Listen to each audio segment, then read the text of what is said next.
Bem-vindos, meus amigos, a mais um estudo do nosso canal, Estudo do Espiritismo.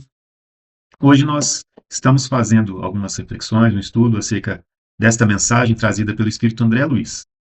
Essa mensagem, denominada Nem Castigo, Nem Perdão, faz uma referência ao Evangelho segundo o Espiritismo no capítulo 5, que é o Bem-aventurados os aflitos, no item 5. O livro é esse aqui, ó. Chama-se O Espírito da Verdade. É um livro de mensagens por diversos espíritos e foi psicografado por Chico Xavier e Valdo Vieira. É um livro muito bom, né, de mensagens acerca de trechos do Evangelho segundo o Espiritismo, ou seja, faz comentários ao, aos capítulos e lições do Evangelho segundo o Espiritismo. E ele faz parte de uma coleção que se chama Estudando a Codificação, né, que atrás tem algumas referências, né, dos outros livros. São 5 livros que compõem essa coleção. A Religião dos Espíritos. Religião dos Espíritos faz comentários ao Livro dos Espíritos. Seara dos Médiuns faz comentários ao Livro dos Médiuns. O Espírito da Verdade, que é esse aqui que está na minha mão, faz comentários ao Evangelho segundo o Espiritismo. Tem o Justiça Divina, que faz comentários à obra O Céu e o Inferno. E o Estude Viva, que é um livro que tece comentários acerca do Evangelho segundo o Espiritismo e do Livro dos Espíritos. Então, para aqueles que gostam, né, de utilizar das mensagens trazidas pelos nossos amigos do plano espiritual para se aprofundar no Evangelho, na codificação, né, nos ensinamentos de interesse de ampliar os conhecimentos acerca dos ensinamentos que os Espíritos nos trouxeram. Então, essa obra é muito, muito boa para se estudar, né? Então, esta mensagem aqui, especificamente, nem castigo, nem perdão, ela foi trazida aqui pelo Espírito André Luiz, né? Nós estamos aqui no site Bíblia do Caminho, né? É um site que tem uma série de mensagens, né? Para a gente ler aqui, né? E então nós estamos utilizando esse site aqui para consultar essa mensagem, apesar de nós termos aqui o livro, né, físico com a gente. Bom, antes da gente fazer a leitura, a mensagem, vamos lá no capítulo 5, no item 5 do Evangelho segundo o Espiritismo. Então a gente vai aqui no Kardecpedia e nós vamos aqui no Evangelho segundo o Espiritismo, né? Esse site ele tem as obras para nós aqui disponíveis, né, gratuitamente, né? O Livro dos Espíritos, o Livro dos Médiuns, o Evangelho segundo o Espiritismo, o Céu e o Inferno, a Gênese, também tem o que é Espiritismo, e aqui as edições da Revista Espírita, até o Desencarne de Allan Kardec, né, bem como outras obras, né, aqui, que fazem parte deste acervo de obras, né, básicas da doutrina espírita. Bom, nós vamos aqui no Evangelho segundo o Espiritismo, num dos capítulos mais bonitos e consoladores, que é Bem-aventurados os aflitos, né?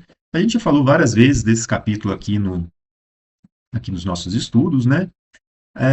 No capítulo 5, que fala do Bem-aventurados os aflitos, nós temos, em um primeiro momento, um texto que fala da justiça das aflições. Esse texto nos auxilia a refletir sobre a justiça das coisas que nos acontecem, onde a gente parte de um princípio que Deus é justo, misericordioso, amoroso, bondoso, e que, se algo acontece a nós, e desde que a gente admita a existência desse Deus justo e amoroso, então quer dizer que aquilo que nos atinge, aquilo que nos afeta de alguma maneira, aquilo que chega até nós, tem uma causa justa, né? Então, nós estamos sempre, digamos assim, vivenciando as consequências daquilo que nós plantamos no passado. Então, se alguma coisa, vamos colocar assim, né? Se uma vicissitude, que é um termo que nós utilizamos bastante aqui, né, na, na doutrina, né? Se essas tribulações, se alguma tribulação, se alguma vicissitude nos chega até nós, ou chega até nós, né? Então, a gente precisa entender que, sendo este o efeito, e o efeito sempre como consequência a uma determinada causa, nós precisamos entender que esta causa, portanto, né, ela é um reflexo de alguma ação que nós fizemos, ou ela caracteriza alguma ação, algum pensamento, alguma fala que tivemos e que resultou nisso que nos chega. Portanto, é justo a gente passar por aquela situação. Então, entendendo que Deus é justo e se nós passamos por alguma coisa, é importante a gente reconhecer que a causa, né, é também justa. É isso que ele fala aqui, ó. Olha só. Desde que admita a existência de Deus, ninguém o pode conceber sem o infinito das perfeições. Ele necessariamente tem todo o poder, toda a justiça, toda a bondade, sem o que não seria Deus. Se é soberanamente bom e justo, não pode agir caprichosamente, nem com parcialidade, ou seja, preferindo um do que outro, né? Logo, as vicissitudes da vida derivam de uma causa, e pois que Deus é justo, justa há de ser essa causa. Então isso é muito importante, né? É importante a gente reconhecer essa questão. E aí, dentro desse capítulo, a gente vai entender, né, dois grandes grupos nos quais essas causas podem acontecer, né? É o que ele fala aqui, ó. De duas espécies são as vicissitudes da vida, ou se preferirem, promanam de duas fontes bem diferentes, que importa distinguir. Umas têm sua causa na vida presente, outras fora desta vida. Então, aqui, nesta sequência, nós temos as causas atuais das aflições, onde, se a gente faz um exercício de análise da nossa própria consciência e tenta voltar lá à origem daquilo que resultou no que nós estamos passando hoje, nós vamos ver que fomos nós mesmos os grandes responsáveis por aquilo que hoje nos chega, né? Aquilo que hoje acontece com a gente. Mas, eventualmente, nós vamos tentar fazer esse exercício, né? E nós vamos, talvez, não conseguir chegar a uma conclusão acerca de algo que a gente fez nessa vida. Portanto, onde é a razão? Onde é a justiça de Deus? Então, a gente vai lá nas causas anteriores das aflições, que ele fala o seguinte, ó, mas se há mais nessa vida cuja causa primária é o homem, outros há também aos quais, pelo menos na aparência, ele é completamente estranho que parece atingi-lo como por fatalidade, né? Então, quer dizer, vão acontecer situações que a gente vai olhar para elas e nós vamos tentar, né, encontrar ali uma causa naquela existência, nessa própria existência, e a gente não vai chegar a alguma resposta. Então, nós precisamos considerar que somos, na verdade, a consequência de não apenas uma única vida, mas de várias vidas, de várias existências. E hoje, nós também passamos por situações que são a consequência daquilo que nós fizemos em outras existências. Portanto, sofremos também as consequências dos atos cometidos naquelas outras vidas.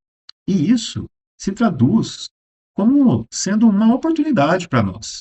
Ao invés de serem fechadas as portas para nós, Deus nos permite que a gente reaprenda, que a gente repita uma lição mal aprendida, que a gente reconstrua, que a gente redirecione, ou seja, através de uma nova oportunidade de aprendizado, na qual nós podemos nos elevar, na qual nós podemos aprender de novo, fazer corretamente, corrigir alguma coisa que foi mal feita no passado. Então, a gente observa, né, que a reencarnação, portanto, né, é a tradução dessa justiça divina, porque permite a todos nós que tenhamos novas oportunidades e também permite que a gente aprenda mediante tudo aquilo que nós fazemos, como Jesus nos ensinou, a cada um segundo as suas obras. E, portanto, nós colhemos, evidentemente, aquilo que plantamos. A reencarnação, assim, pode nos dar a ideia, portanto, da justiça e da misericórdia divinas. Então, esse capítulo é muito, muito bonito. São muitos textos esclarecedores para nós e vale a pena nós lermos constantemente, porque é uma fonte de aprendizado riquíssimo para todos nós aqui encarnados.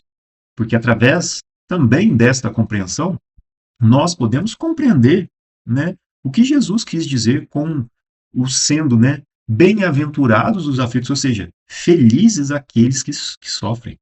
Olha só, né? O Espiritismo nos esclarece isso tudo, né? Está aqui para nós, né? Bem e mal sofrer, por exemplo, em que fala o seguinte: bem-aventurados aflitos pode então traduzir-se assim: bem-aventurados os que têm ocasião de provar sua fé, sua firmeza, sua perseverança e sua submissão à vontade de Deus, porque terão centuplicada a alegria que lhes falta na terra, porque depois do labor virá o repouso. Também fala aqui na sequência, né? É, aqui, quer ver?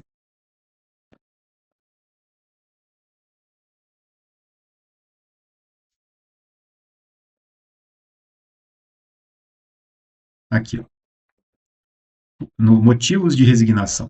Por estas palavras, bem-aventurados os aflitos, pois que serão consolados, Jesus aponta a compensação que hão de ter os que sofrem e a resignação que leva o padecente a bendizer do sofrimento, como prelúdio da cura. Também podem essas palavras serem traduzidas assim: deveis considerar-vos felizes por sofrerdes, visto que as dores deste mundo são o pagamento da dívida que as vossas passadas faltas vos fizeram contrair. Suportadas pacientemente na terra, essas dores vos poupam séculos de sofrimento na vida futura. Deveis, pois, sentir-vos felizes por reduzir Deus a vossa dívida, permitindo que a saldeis agora, o que vos garantirá tranquilidade no futuro. Né? Olha só. Também fala que tal o sentido das palavras: bem-aventurados os aflitos, porque serão consolados. São ditosos, ou seja, são felizes, porque se quitam. E porque depois de se haverem quitado, estão livres. Né? Então, aqui a gente tem todas essas explicações. E é importante, então, que a gente compreenda a necessidade do bem sofrer, do bem passar por essas situações, né? Da gente compreender, além da justiça daquelas situações, a possibilidade, a oportunidade da gente corrigir algo que nós fizemos, bem como bem como avançarmos nesse nosso progresso espiritual. Lá no plano espiritual, antes de encarnarmos, nós, com a nossa visão mais esclarecida acerca dos verdadeiros valores do espírito, aquilo que realmente traz riqueza para o espírito, que traz felicidade e paz para ele, lá no plano espiritual, antes de a gente encarnar, muitos de nós aqui tivemos a oportunidade de fazermos escolhas das provas pelas quais nós poderíamos passar. Está lá no livro dos Espíritos, escolha das provas. Né? E lá nessas provas, a gente entendendo aquilo que realmente traria para nós felicidade, paz, aquilo que nos auxiliaria a corrigir os nossos erros do passado, a gente vai lá e escolhe um monte de coisas, porque nós achávamos que seríamos capazes de passar por aquelas situações, né, com firmeza de fé, com coragem, com esperança, compreendendo a justiça de Deus. Acontece que, quando a gente encarna aqui, né, tem isso aqui, né, o esquecimento do passado. Né, ainda é necessário para nós, na atual condição espiritual que nós estamos. Né? A grosseria do nosso corpo material, consequência mesma do grau de elevação é, é, do nosso espírito, que encarna em um mundo grosseiro como este, né, que nós estamos vivendo hoje, né, esse esquecimento acaba abafando um pouco as faculdades do espírito, inclusive a capacidade de memória dele. Então ele aqui, ele tem uma bênção divina, que é esse esquecimento passado, que nos auxilia no seguinte: olha, imagina só se eu me lembrasse daquilo que aquela pessoa fez para mim naquela outra existência. Então, por exemplo, um irmão, né, um parente, um pai, uma mãe, ou um amigo, né, se eu lembrasse daquilo que ele teria feito para mim, talvez eu não estaria junto com ele hoje, né, esposa, um esposo. Imagina. Então, esse esquecimento para nós, dado o nosso grau ainda limitado moralmente, ele é necessário para que a gente possa ter mais liberdade de agir, ou seja, agir de uma forma pela qual a nossa lembrança do passado não atrapalharia aquilo que nós vivenciaríamos no nosso dia a dia, ou seja, com esse esquecimento, a gente acaba não lembrando, e isso nos permite agir com mais liberdade, sem que uma lembrança do passado entravasse as nossas relações. Né? Então a gente vê nesse capítulo aqui o tanto de riqueza que nos é trazido acerca deste progresso espiritual realizado por todos nós, né? E que à medida que nós vamos crescendo espiritualmente e com isso, né, aumentando as nossas responsabilidades, nós temos ainda mais possibilidades de progredir, mas também temos essa responsabilidade sobre os nossos atos. E nós então entendemos cada vez mais que aquilo que nós passamos é consequência mesma do que nós plantamos anteriormente, é a lei de causa e efeito, né? Então, tudo isso que a gente tem falado aqui, está aqui nesse capítulo 5, né? Nesse capítulo 5 aqui. E o item ao qual se é feita a referência, aqui no Evangelho segundo o Espiritismo, é o item número 5. Ele está aqui, ó, causas atuais das aflições, né? Deixa eu tomar uma água aqui. E olha só que interessante o que é falado aqui nesse item número 5. A lei humana atinge certas faltas e as pune, né? Pode, então, o condenado reconhecer que sofre a consequência do que fez. Mas a lei não atinge, nem pode atingir todas as faltas. Lei humana. Incide especialmente sobre as que trazem prejuízo à sociedade e não sobre as quais só prejudicam os que as cometem.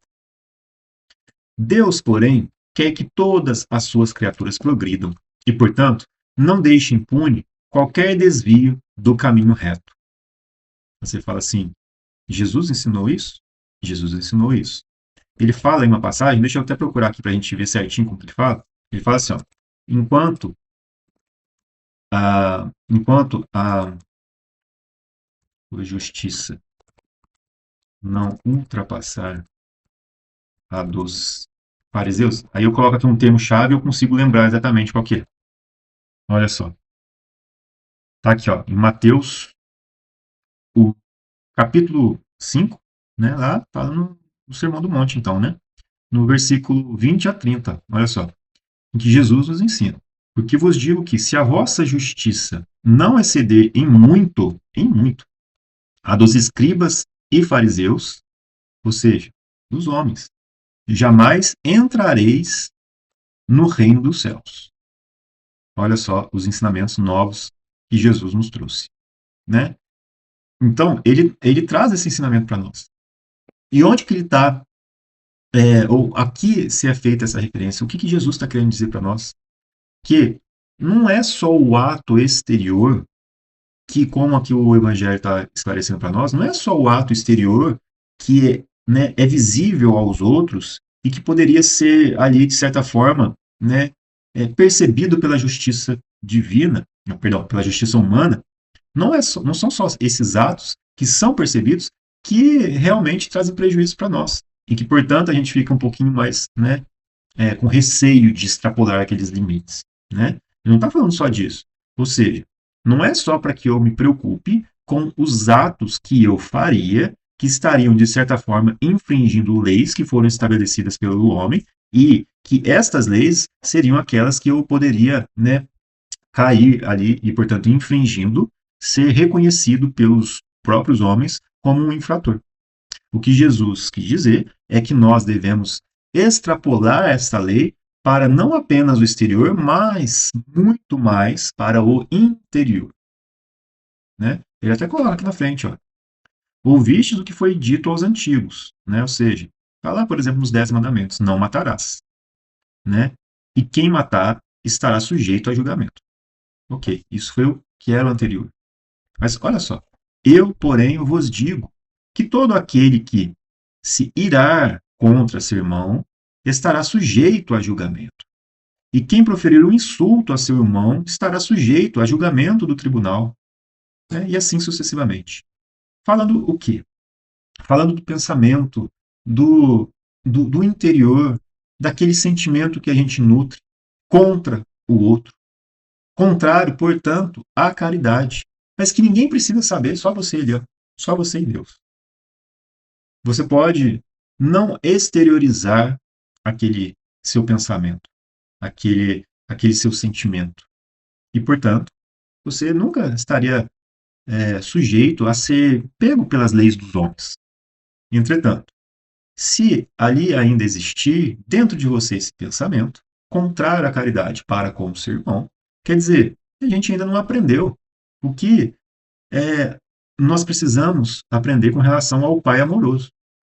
Jesus nos ensinou o seguinte, para que a gente possa né, rogar a Deus, pedindo a Ele que perdoe as nossas ofensas, assim como nós perdoamos aqueles que nos têm ofendido. Se eu não tenho misericórdia para com o próximo, então eu preciso também aprender através dessa situação que eu também preciso dela. Ou seja, vai chegar alguma situação na qual eu vou precisar também da misericórdia para que eu possa abrir os meus olhos e entender que, olha, eu não sou perfeito, eu também erro, eu também estou muito distante dessa perfeição. Como que eu estou exigindo uma perfeição do outro, do meu próximo, né? Exigindo dele, mas eu mesmo não tenho. Como que eu exijo essa perfeição dos outros e quando eles erram eu não consigo perdoar e chega na minha vez de errar eu vou lá e peço para Deus perdão? Então é isso. A gente precisa reconhecer que nós somos falhos, no sentido de que podemos cair, podemos errar, apesar disso não necessariamente nos definir. E que nós, errando, precisamos nos reerguer, precisamos caminhar, né? Precisamos reconstruir, corrigir, assim como nós estamos passando por esse processo, aquele que está ao nosso redor também, portanto precisamos ser assim com eles, né? Então, é isso, é algo que vem lá de dentro, que realmente constrói em você essa paz, essa felicidade que você tanto procura, né? É o que Jesus falou aqui, ó, reino dos céus. Então, eu posso ser aos olhos dos homens, aos olhos da lei humana, perfeito, não cometer nenhum erro.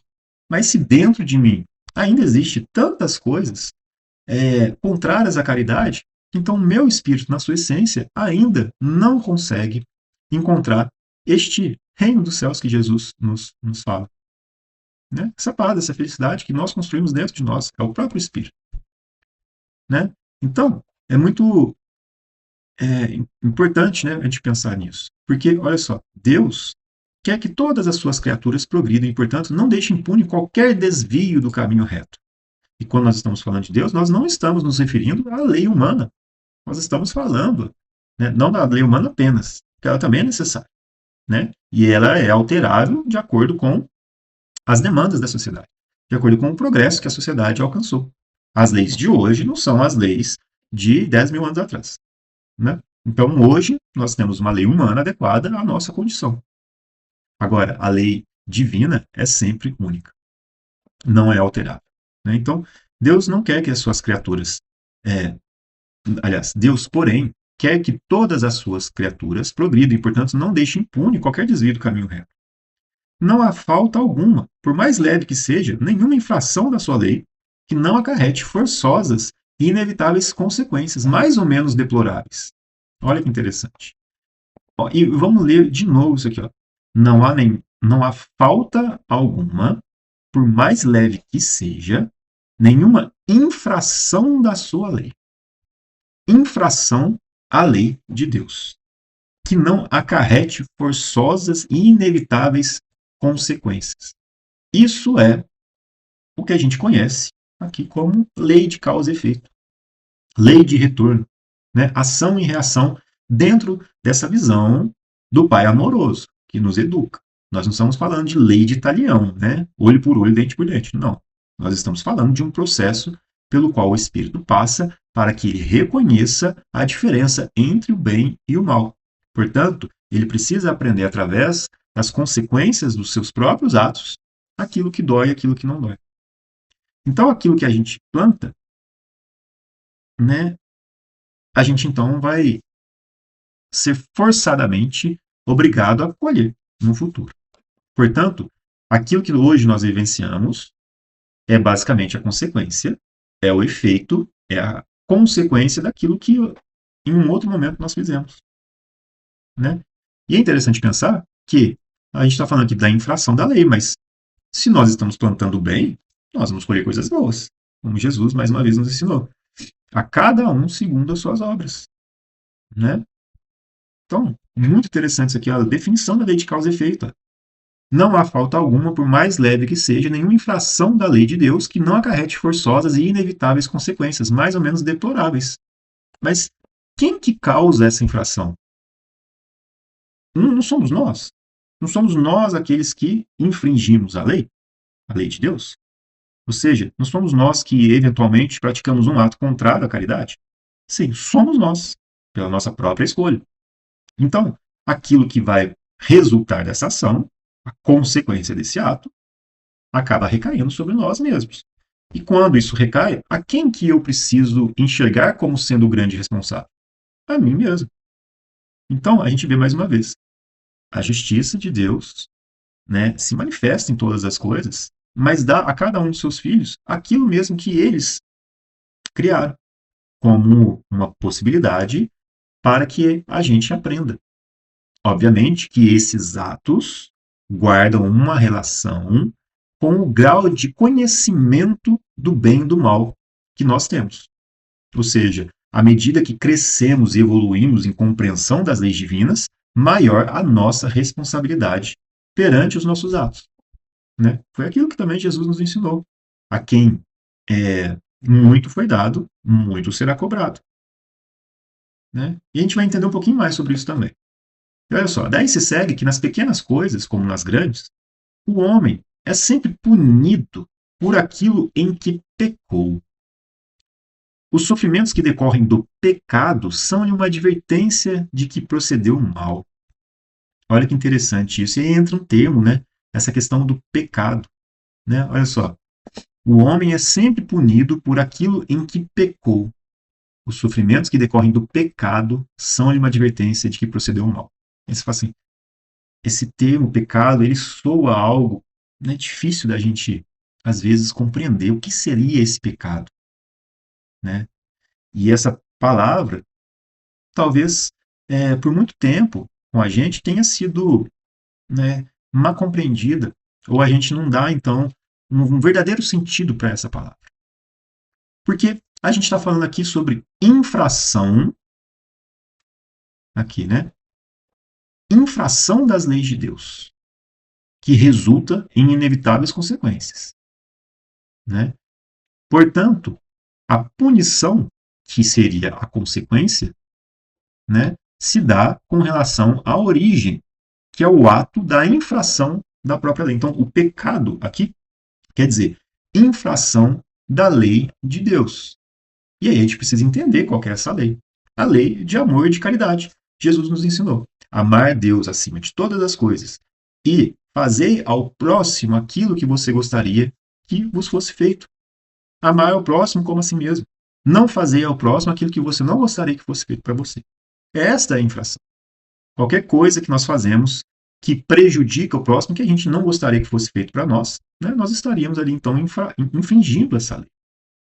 Né? E essa definição do pecado, portanto, né, é algo que o Espiritismo nos esclarece como sendo a consequência de um ato que nós mesmos cometemos, que, portanto, né, infringe a lei natural, a lei de Deus. Assim. Né? Nós até trouxemos aqui uma parte muito importante do livro da Gênesis. Tá? Quando a gente vai lá no livro da Gênesis, existem algumas traduções. Né? Então, se a gente for aqui, por exemplo, né, nessa fonte, a fonte que nós temos aqui online, ela nos traz a versão da quinta edição da Gênesis. Tá? Então, nessa quinta edição da Gênesis, existem alguns trechos que foram suprimidos. Mas tem um trecho, eu estou comentando isso, porque tem um trecho da quarta edição francesa, que Kardec ainda estava vivo, que ele é muito esclarecedor e que não consta na quinta edição francesa. Olha só. Aqui, até estou mostrando aqui para vocês. Ó. Essa aqui é a quinta edição, perdão, da edição francesa, onde eu falo aqui, ó, da doutrina dos anjos caídos e do paraíso perdido. Né? E aqui começa no item 43, em que se fala assim, os mundos progridem fisicamente pela elaboração da matéria e tudo mais. Quando nós vamos na edição na quarta edição, perdão, da edição francesa, nós temos o seguinte, ó. Vamos lá procurar o mesmo termo, ó. Vamos procurar isso aqui, ó. Vou procurar aqui. Tá? Então, aqui, ó, a doutrina dos anjos caídos e do paraíso perdido. Tem o item 42 ainda e o item 43. O item 44, que é aquele mesmo que a gente leu, os mundos progridem fisicamente pela elaboração da matéria e moralmente pela depuração dos espíritos que ali habitam. Esse, portanto, seria o item 43 da quinta edição. Portanto, esta parte aqui foi suprimida nesta quinta edição. E se a gente pega também, né, a edição que normalmente a gente tem acesso aqui, né, por exemplo, da Federação Espírita Brasileira, a tradução que nós temos é a partir da quinta edição francesa. E, portanto, aquele item também vai estar suprimido.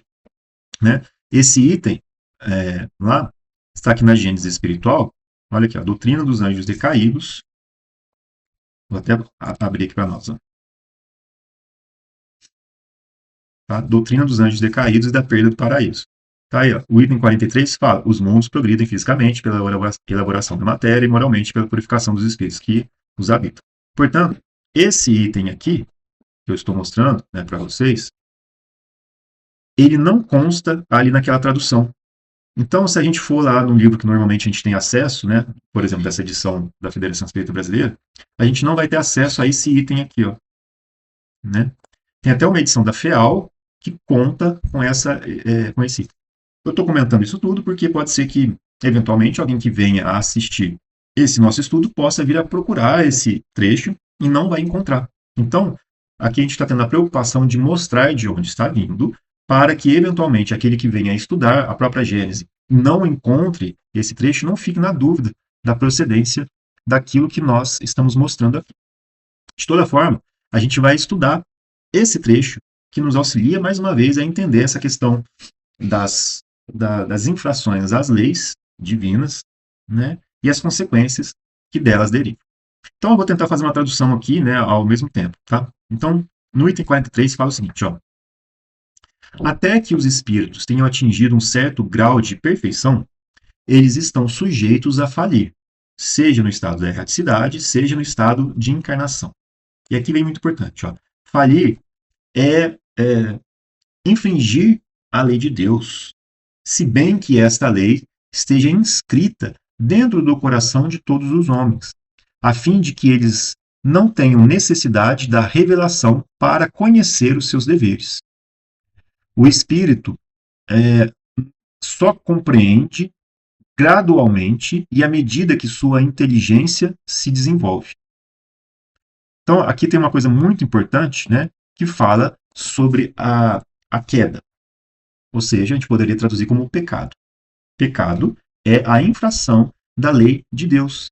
Mas esta lei, ela está inscrita no coração de todos os homens, para que eles não tenham a necessidade, necessariamente, de uma revelação para conhecer os seus deveres. Ou seja, por mais que eu não conheça através de um ensinamento que eu recebi, esta lei está inscrita no meu espírito para que eu possa, também por mim mesmo, ter a possibilidade de fazer o bem, sem que ali eu não alegue a falta daquele conhecimento, né?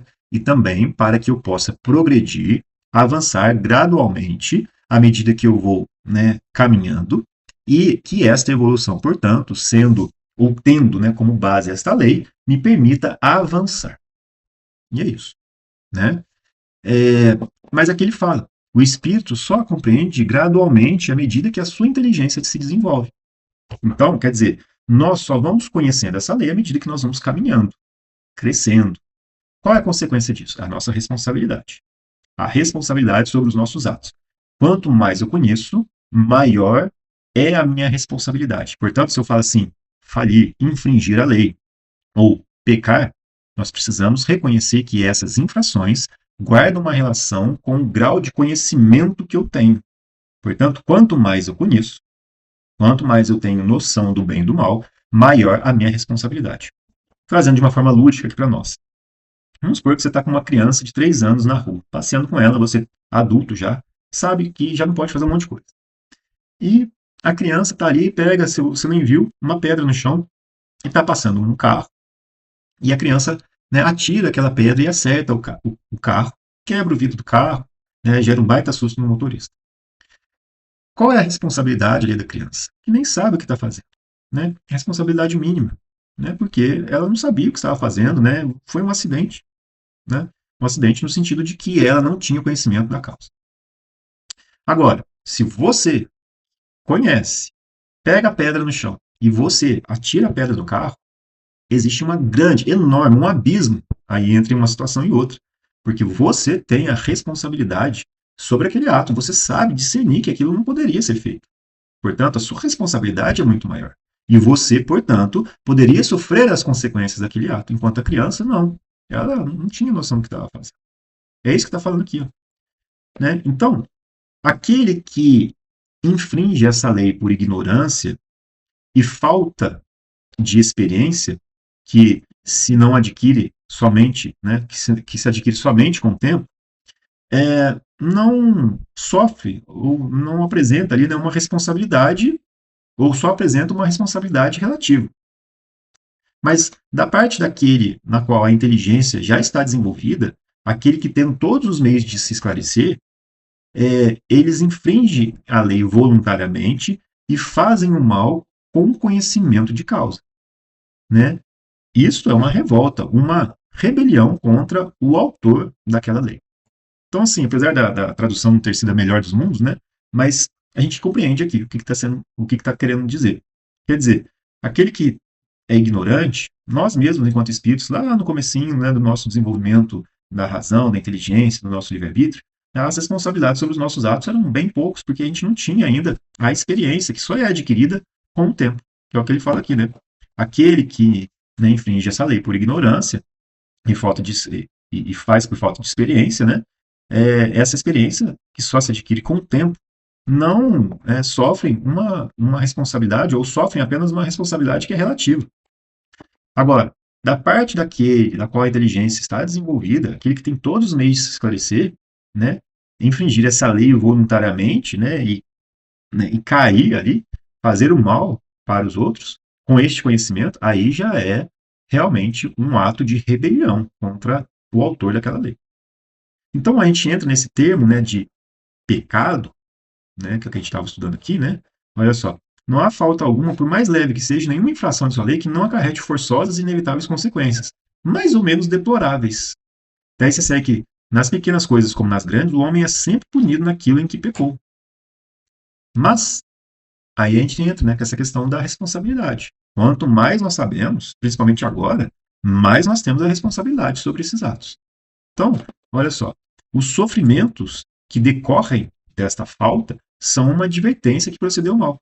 Dão-lhe experiência, fazem-lhe sentir a diferença existente entre o bem e o mal e a necessidade de se melhorar para, de futuro, evitar o que lhe originou uma fonte de amarguras, sem o que motivo não haveria para que emendasse. Ou seja, lá no comecinho, mesmo nas situações em que nós não temos essa experiência, é importante também sofrer as consequências, por mais que elas não sejam, né, com talvez é, essa questão da responsabilidade, lá no comecinho do nosso desenvolvimento, mas é importante a gente sofrer as consequências para que a gente possa, através desses sofrimentos, reconhecer a necessidade de trilhar um novo caminho. Do contrário, nós não teríamos motivos para nos melhorarmos, né? Então, estas situações permitem que a gente acabe por desenvolver a nossa capacidade de discernimento entre o bem e o mal. É o que ele fala aqui, ó, dão experiência, né? Agora, se nós não sofrêssemos as consequências, e agora também, mais com esse conhecimento, qual seria então a nossa postura frente àquilo? Olha só, confiante na impunidade, retardaria seu avanço e, consequentemente, sua infelicidade futura, né? Então, muito importante pensar sobre isso. Entretanto, a experiência algumas vezes chega a um ponto tarde, quando a vida já foi desperdiçada e turbada, quando as forças já estão gastas e sem remédio no mal, né? Às vezes a gente reconhece ou tem esse esclarecimento um pouquinho tarde, né? E aí o que acontece? Põe então um homem a dizer-se, ou põe-se um homem a dizer: se no começo dos meus dias eu soubera o que sei hoje, quantos passos em falso teria evitado? Se houvesse de recomeçar, conduzir-me-ia de outra maneira. No entanto, já não tenho mais tempo. Quantas vezes a gente já escutou isso, né? Quantas vezes? Como um obreiro preguiçoso que desperdi o meu dia, também ele desperdi a minha vida. Só que olha a misericórdia divina. Contudo, assim como para o obreiro o sol se levanta no dia seguinte, permitindo-lhe neste reparar o tempo perdido, ou seja, aquele que não aproveitou o dia anterior da obra que estava construindo, ou levantou uma parede torta, uma parede errada, ou a parede não era para ser feita ali. né? E ele fala assim, poxa, perdi meu dia. Mas, no outro dia, o que ele tem que fazer? Ele tem que alinhar a parede, ele tem que reconstruir, pode ser que tenha que quebrar para reconstruir, enfim. Ou seja, ele tem a possibilidade de refazer tudo aquilo que foi feito errado. Então, assim como para o obreiro o sol se levanta no dia seguinte, permitindo-lhe neste reparar o tempo perdido, também para o homem, após a noite do túmulo, brilhará o sol de uma nova vida, em que lhe será possível aproveitar a experiência do passado e suas boas resoluções para o futuro. Olha só que interessante. Quer dizer, pode ser que, né, este reconhecimento, né, seja ou tenha vindo um pouquinho, né, lá no final da nossa existência. Mas não importa. Que ótimo que veio. Que bom que veio, que bênção. Porque já é um indício que nós, então, estamos recomeçando. E dentro deste momento de despertar, que não é perdido, o espírito avança muito, porque a partir dali ele tem a possibilidade de recomeçar. Nós, às vezes, achamos, né, que é só com a reencarnação que a gente recomeça. Não, é todo dia, toda hora. É todos os momentos que nós temos a possibilidade de recomeçar. Não precisamos aguardar uma nova encarnação para que a gente possa recomeçar. Quantas vezes a gente já escutou assim, né? Ah, essa encarnação, né, já não dá, vou deixar para a próxima. Como assim? Se a gente fala isso, vou deixar para a próxima, a gente não entendeu o objetivo da nossa existência aqui. A gente não entendeu os conceitos da evolução espiritual. Nós não entendemos o que significa renovação. Porque senão a gente então só acha que na próxima existência, mas e agora? Em algum momento precisa começar. E portanto, né, a gente precisa, em qualquer dia, em qualquer momento da nossa existência, reconhecer as oportunidades de, de corrigenda, se for necessário. Né? É o que Kardec nos esclarece, né? O processo, né, de reerguimento do espírito, né, começa com o seguinte: é arrependimento, expiação e reparação. São esses três momentos que permitam ao espírito se livrar de uma bagagem delituosa. A expiação é necessária, porque, inclusive, senão nem o arrependimento viria. Mas depois que a gente reconhece o erro, e fala isso aqui, né? Olha, se no começo dos meus dias eu soubera que se hoje, quantos passos em falso teria evitado, né? Se houvesse de recomeçar, conduzir-me-ia de outra maneira. Isso é o arrependimento. Ele tem que acontecer em um determinado momento, que seja hoje. Ótimo, tem que vir mesmo, porque daí a gente então tem a possibilidade de expiar este erro, né, sofrendo as consequências dele, mas ao mesmo tempo caminhando para encontrar oportunidades da reparação. E isso tudo que a gente está conversando aqui é, né, é para nós um fruto, uma fonte, perdão, de esclarecimentos muito grande. E é isso que o André Luiz traz aqui para nós, ó, nesse livro. Nessa mensagem, nem castigo, nem perdão. A gente acabou de ver, né? O homem, né, não há falta algum, por mais leve que seja, nenhuma infração de sua lei que não acarrete forçosas e inevitáveis consequências, mais ou menos deploráveis. E nós também estudamos lá que Deus não é parcial, né? Mas a lei divina, né? Ela, como que ele colocou aqui, né? Deixa eu até encontrar aqui. Ó.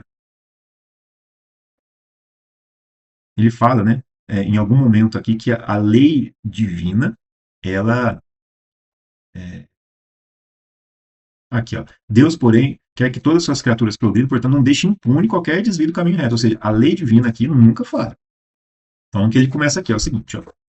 O espírita encontra na própria fé, o cristianismo redivivo, estímulos novos para viver com alegria, pois, com ele, os conceitos fundamentais da existência recebem sopros poderosos de renovação. Não é isso que a gente acabou de ver aqui? Quantas coisas nós recebemos dos espíritos aqui que nos esclarecem com respeito à nossa responsabilidade, né, o nosso protagonismo nisso tudo. Né? Então, estímulos novos para viver com alegria, pois com eles, conceitos fundamentais da existência recebem sopros poderosos de renovação. A Terra não é prisão de sofrimento eterno, é a escola abençoada das almas. Né? Então, a partir do momento em que a gente corrige, repara o mal que nós fizemos, ok, avançamos, aprendemos com o erro, sofremos com o erro, corrigimos o erro e avançamos. É um processo de aprendizado onde o espírito depura a si mesmo. Por isso, é uma escola abençoada das almas, ou seja, dos espíritos encarnados. A felicidade não é miragem do porvir, é realidade de hoje. A gente fica nisso, né? Olha, idealizando, né, aquele futuro, né? Ou seja, né, uma coisa talvez até irreal para nós. Nossa, eu vou ser muito feliz no futuro. Vai ser feliz. Mas é importante de reconhecer que essa felicidade que você vai encontrar lá no futuro, ela é a consequência de uma realidade que você vive hoje. Realidade das coisas que a gente faz aqui hoje. Né? É isso. A cada um segundo as suas obras. O que nós estamos fazendo hoje dentro de nós para que ali na frente a consequência desse plantio resulte em boas obras para nós, obras dentro da gente. Ou seja, se eu estou procurando felicidade, o que eu estou fazendo hoje que resulta nessa felicidade para mim? Será que eu estou realmente procurando agariar valores que para o meu espírito resultariam, portanto, na felicidade? É isso que a gente precisa pensar, né? O que é realmente importante? O que eu preciso fazer hoje para que eu chegue ali daqui a um dia, né, e resulte em felicidade? Né? Bem-aventurados os brandos, os pobres de espírito, os mansos, os misericordiosos. Todas as vezes que nós praticamos isso, para com o próximo, para com a gente mesmo, a gente é feliz. A gente evita uma confusão, a gente reconhece que fomos capazes de vencer os nossos próprios ímpetos de impaciência, de revolta, de irritação. E isso trouxe para nós paz. O fato de eu não ter respondido, não ter brigado, resultou em um momento ali em que, posteriormente, eu vou pensar com um pouquinho mais de calma e vou pensar, nossa, ainda bem que eu não falei daquele jeito. E olha, as consequências de eu não ter falado nada. Foi tão bom a gente estar aqui vivendo juntos de novo, né, ou construindo nosso caminho, nós dois, eu com essa pessoa. Ainda bem que eu não falei nada, porque se eu tivesse falado, eu ia falar uma coisa errada e olha aqui, estou vendo de uma outra maneira. Resultou em felicidade para você, né? Olha só, a dor não é forjada por outrem, é criação do próprio espírito. Lei de justiça, causa e efeito, ação e reação. É isso que nós estamos vendo aqui, né? Causas anteriores das aflições. Em nenhum momento aqui, ou também na causas atuais das aflições, nós lemos aqui ou aprendemos que o mal que outra pessoa fez no passado foi transferido, ou as consequências desse mal foram transferidas para mim. A gente não viu nem nada disso, né? Olha só, não há falta alguma, por mais leve que seja, que não acarrete forçosas e inevitáveis consequências, mais ou menos deploráveis, para você mesmo, não é para outro, né? Aí você fala assim, poxa, mas o mal que eu sofri veio, né, por uma outra pessoa. E aí? Aí é aquilo que Jesus também ensinou, né? É, o escândalo há de vir, mas ai daquele pelo qual o escândalo vem. E aí você fala assim, quer dizer, eu sofri a consequência de um outro. E onde que está a causa disso, então? Olha, existem muitas coisas que nós precisamos aprender que são uma necessidade consequente daquilo que nós fizemos no passado. Então, a dor não é criada por outro, é criada pelo nosso próprio espírito. Da mesma forma que a virtude não é contentamento futuro, é júbilo que já existe. Ou seja, a gente às vezes, né, enquanto espíritas, que inclusive, né, fala assim, poxa, né, quais serão as virtudes que eu vou levar daqui lá para o plano espiritual? Como será que eu vou me ver? Né? Será que eu vou ser um espírito assim? Como será que o meu espírito vai ser? Mas o espírito não é outro, é você mesmo. Quais as virtudes que você hoje tem trabalhado para agariar? É a mesma coisa. As virtudes que nós estamos levando com a gente são o resultado daquilo que nós estamos nos esforçando para conquistar hoje. E se nós, então, enxergamos que nós já temos, por exemplo, né, a bênção da paciência, da tolerância, né, do amor ao próximo, isso tudo é uma consequência de um esforço que nós mesmos fizemos. E isso a gente pode já trabalhar para ter hoje mesmo. Né? É o que ele está falando aqui também. A morte não é santificação automática, é mudança de trabalho de clima. A gente acha que, poxa, eu vou me tornar um outro ser. Não, é o mesmo ser. Inclusive, com uma transparência muito maior com relação tanto às suas virtudes quanto àquelas suas imperfeições que precisam ser trabalhadas. Então, se nós ainda temos coisas a serem trabalhadas, né, vamos aproveitar agora para que a gente possa chegar lá com uma bagagem de virtudes e muito maior do que aquelas que a gente entrou aqui, né, enquanto encarnados. E lá, só pegar as obras do André Luiz, Manuel Filomeno de Miranda, que a gente vai ver que no plano espiritual, o que vai ter para nós é trabalho a ser feito, né? Jesus também nos ensinou isso, né? O Pai trabalha até hoje e eu também, né?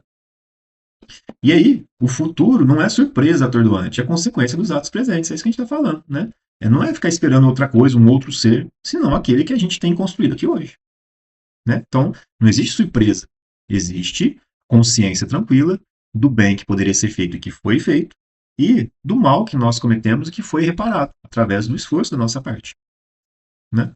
O bem não é conforto do próximo apenas, é ajuda a nós mesmos. A gente fica muito preocupado, né? Sem ter aprendido a como nos amar, a oferecer algo para o próximo, né? Às vezes nem a gente mesmo aprendeu a se amar, né? Jesus ensinou, amar o próximo como a si mesmo. Mas será que a gente também já aprendeu a se amar, a se perdoar, reconhecer os nossos erros, mas trabalhar por eles, por reconstruir a nós mesmos, compreendendo a necessidade do nosso próprio surgimento, né? Reconhecer as conquistas que nós temos feito, nos esforços que nós temos empregado em nos transformarmos, né? Resultado desse autoconhecimento e também do empenho que nós temos na nossa transformação moral, como o Espiritismo nos esclarece, né? Verdadeiro espírita é reconhecido pela sua transformação moral e pelos esforços que emprega para domar suas más inclinações. Então a gente precisa se ajudar, se transformando moralmente, se empenhando para domar as nossas próprias más inclinações. Né? Tem um exemplo do Haroldo Dutra, né, que ele fala, né, quando a gente entra no avião, né, ele fala lá numa das palestras dele, né, ele fala assim, poxa, a gente entra no avião e o que a gente escuta quando a gente entra no avião? Né? Fala assim, máscaras de oxigênio cairão à sua frente. Né? Todo mundo que já andou de avião já viu. Máscaras de oxigênio cairão à sua frente, nem a pessoa que mostra lá, né, ilustra para você a máscara caindo. Qual que é o aviso que é colocado na sequência? É para você colocar a máscara naquele que está ao seu lado? Não. A máscara, primeiro coloca a máscara em você mesmo e depois auxilia aquele que está ao seu redor. Então a gente precisa aprender a colocar a máscara em nós, né? Então ele continua aqui, ó. Deus é a equidade soberana. Não castiga nem perdoa, mas o ser consciente profere para si as sentenças de absolvição ou culpa ante as leis divinas. Nós não vimos lá no comecinho que isso tudo, né, está aqui dentro do nosso coração, dentro do nosso espírito, as leis divinas? Nós não vimos isso? As leis divinas estão aqui dentro do nosso próprio coração. Quer dizer, nós somos capazes de reconhecer quando nós estamos infringindo essas leis. Isso fica tudo salvo com a gente mesmo, não onde? Na nossa própria consciência. A culpa resultante desses atos está aqui na nossa própria consciência. Então somos nós que proferimos para nós as sentenças de absolvição ou de culpa ante as leis divinas. Mas olha que interessante aqui, né, que ele fala. O ser consciente. E nós não falamos naquilo, né, sobre a responsabilidade. Quer dizer, a responsabilidade nossa aumenta à medida que nós conhecemos cada vez mais. Portanto, né, é importante que a gente reconhecer aqui a nossa própria responsabilidade. Já estamos conscientes, despertos para essas nossas realidades, né? Então, nossa conduta é o processo, é o meio, e a nossa consciência o tribunal. Então, se nós temos essa nossa consciência, né, nos alertando, nos alarmando com relação a alguma coisa que precisa ser feita diferente, né, então nós estamos ainda vivenciando esse processo. E a forma como nós estamos vivenciando esse processo é traduzido na nossa conduta mental, nas palavras que nós colocamos, né, nos nossos atos. Também Jesus nos ensinou, falando que o homem fala daquilo que a boca fala daquilo que o coração está cheio, né? E ele continua: não nos esqueçamos, portanto, de que se a doutrina espírita dilata o entendimento da vida, amplia a responsabilidade da criatura. As raízes das grandes provas irrompem do passado, subsolo da nossa existência. E na estrada da evolução, quem sai de uma vida entra em outra, porque berço e túmulo são simultaneamente entradas e saídas em planos da vida eterna. Olha que bacana, né? Então, quer dizer, nós estamos aqui lidando com conhecimento relativo às nossas encarnações, à vida no mundo material. Passamos pelas vidas sucessivas, ou seja, as reencarnações, mas precisamos compreender que entre o berço e o túmulo nós temos um processo de aprendizado no qual nós vivenciamos as consequências de tudo aquilo que nós temos plantado, né? E que essas portas do berço e do túmulo são basicamente os nossos meios de acesso para a vida espiritual, né? Enquanto o espírito que amplia as suas faculdades e se aprimora, né? Neste processo de busca pela sua melhoria, né? Lembrando que a vida do espírito, a vida normal do espírito é a vida espiritual, que ele é um espírito eterno, né? Então, se nós buscamos os valores para esta vida eterna, então que nós trabalhemos aqui conscientemente, né, com a consciência daquilo que nós devemos fazer, buscando sempre o melhor para o nosso próprio espírito, né, seja através das transformações que nós fazemos em nós mesmos e também resultando isso tudo através do bem que nós fazemos para o próximo. Bom, meus amigos, então é isso, né? Ficamos por aqui. Falamos dessa bela mensagem, né? Nem castigo, nem perdão, do, do Espírito André Luiz, né?